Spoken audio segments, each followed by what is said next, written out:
गया है वो दस्तावेज पढ़ रहे हैं और इसके बाद कानूनी प्रक्रियाएं पूरी करके उनको ईडी दफ्तर ले जाने की तैयारी चल रही है। और इस संबंध में जानकारी यह है कि अरविंद केजरीवाल की गिरफ्तारी पर प्रियंका गांधी वाड्रा का बयान आया है और प्रियंका ने कहा है कि चुनाव के चलते यह गिरफ्तारी हुई है, चुनाव से पहले गिरफ्तारी गलत है।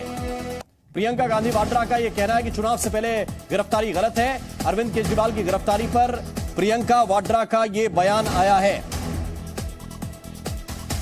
ट्वीट करते हुए प्रियंका गांधी ने लिखा है कि चुनाव के चलते दिल्ली के मुख्यमंत्री अरविंद केजरीवाल को इस तरह टारगेट करना गलत और असंवैधानिक है। राजनीति का स्तर इस तरह से गिराना न प्रधानमंत्री को शोभा देता है न उनकी सरकार को। अपने आलोचकों से चुनावी रणभूमि में उतरकर लड़िए, उनका मुकाबला कीजिए, उनकी नीतियों और कार्यशैली पर बेशक हमला करिए, यही लोकतंत्र होता है। मगर इस देश की सारी संस्थाओं की ताकत का अपने राजनीतिक मकसद को पूरा करने के लिए इस्तेमाल करना, दबाव डालकर उनको कमजोर करना लोकतंत्र के हर उसूल के खिलाफ है। प्रियंका वाड्रा ने आगे लिखा कि देश के विपक्ष की सबसे बड़ी पार्टी कांग्रेस के बैंक खाते फ्रीज कर दिए गए। तमाम राजनीतिक दलों और उनके नेताओं पर ईडी, सीबीआई, आईटी का दिन रात दबाव है। एक मुख्यमंत्री जेल में डलवा दिए गए और दूसरे मुख्यमंत्री को भी जेल ले जाने की तैयारी हो रही है। ऐसा शर्मनाक दृश्य भारत के स्वतंत्र इतिहास में पहली बार देखने के लिए मिला है। ये प्रियंका वाड्रा ने ट्वीट करते हुए लिखा है और सीधे हम सुप्रीम कोर्ट का रुख कर रहे हैं क्योंकि वहां पर मेरे सहयोगी अरविंद सिंह लगातार मौजूद हैं। अरविंद, क्या कोई हलचल हुई है? क्या वेकेशन ऑफिसर के पास कोई अर्जी आई है? क्योंकि ये दावा दिल्ली सरकार के मंत्री कर रहे हैं सौरभ भारद्वाज के हम सुप्रीम कोर्ट मूव कर रहे हैं।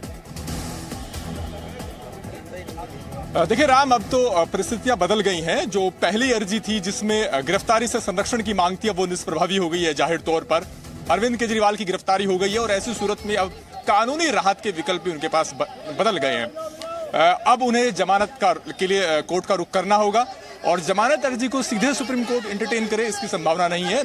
जमानत के लिए उन्हें निचली अदालत का रुख करना होगा। निचली अदालत और हाईकोर्ट से खारिज होने के बाद ही वो सुप्रीम कोर्ट का रुख कर सकते हैं जमानत के लिए। दूसरा जो केजरीवाल के पास कानूनी राहत का विकल्प बचता है वो ये कि वो सीधे अपनी गिरफ्तारी को गलत बताते हुए गिरफ्तारी को चुनौती दे और इसके लिए वो हाईकोर्ट या सुप्रीम कोर्ट का सीधे रुख कर सकते हैं।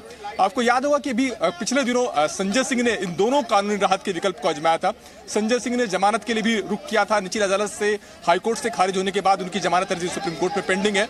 इसके अलावा संजय सिंह ने ईडी की गिरफ्तारी को मनमाना और गलत बताते हुए सीधे गिरफ्तारी को भी चुनौती दी थी और हाईकोर्ट से अर्जी खारिज होने के बाद उनकी वो अर्जी अब सुप्रीम कोर्ट में पेंडिंग है। सुप्रीम कोर्ट में उनकी दोनों अर्जी है। तो केजरीवाल के पास अब कानूनी राहत के विकल्प बदल गए हैं।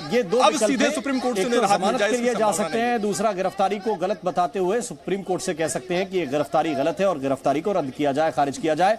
क्या कौन से वक्त और क्या आपको कोई इनपुट है कि अरविंद केजरीवाल की टीम ने या आम आदमी